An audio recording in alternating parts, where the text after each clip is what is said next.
25 בדצמבר 2008. הודו. נחתה רכה אצל רוזי בארסל על תעלות המים. האוסבוט.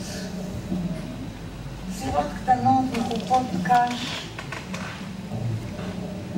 שטות על פני המים החלקים בין שושני המים שלאט לאט מפנות מקום,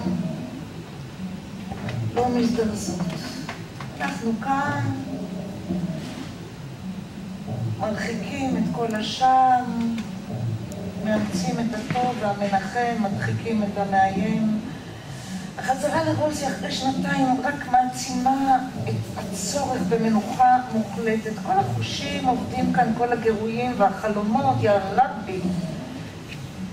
כמה חלומות.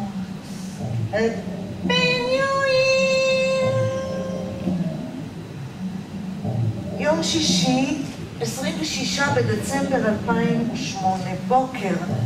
זה מין תענוג כזה שבו כל תנועה נחשבת, מדודה, נהגת ומתבצעת לראשונה. מהמיטה להרים את הקהילה, ועדיין עוד קצת מיטה, מזרון דק דק, כמעט דק מדי, סדין קטן, כמעט קטן מדי, ושוב הקהילה ואל המקלחת, תחת כיפת שמיים כחולים, וכבר רוזי מגיעה עם דלי המים החמים, מניחה אותו, כמעט רוקדת, והראש נחפף, והגוף מסתבן, והכל נרחץ ונספג אל תוך איזה שמט הודי, שדווקא נקנה בארץ ורק בא לסיים את חייו בארץ הולדתו. כבר תומאס מגיע עם האננס החתוך דק דק, ואיפה נאכל?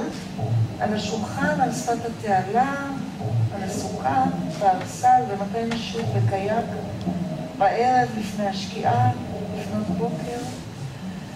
הסירות הראשונות מגיעות, בוצעות את השטיח הלבן של שושני המים.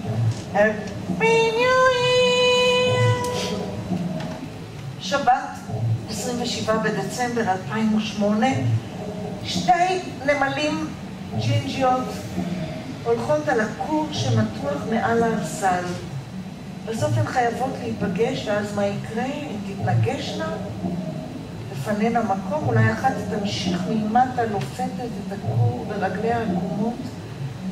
השוכבת על הארסל מלמטה מביטה בדריכות, בחרדה. מה יהיה?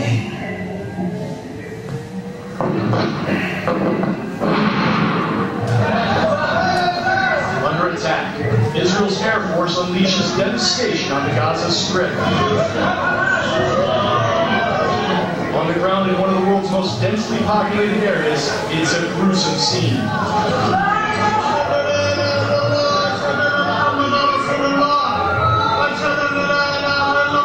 This Palestinian policeman prepares for his end.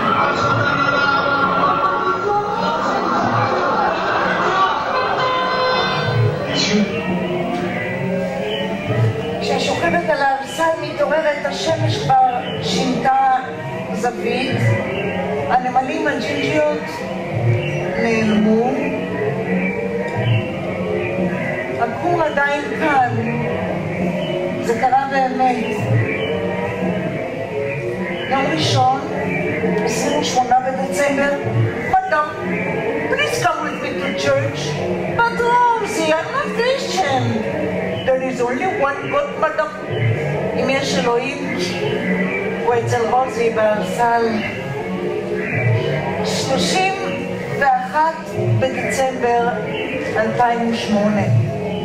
בדיוק בחצות, אנחנו מתעוררים.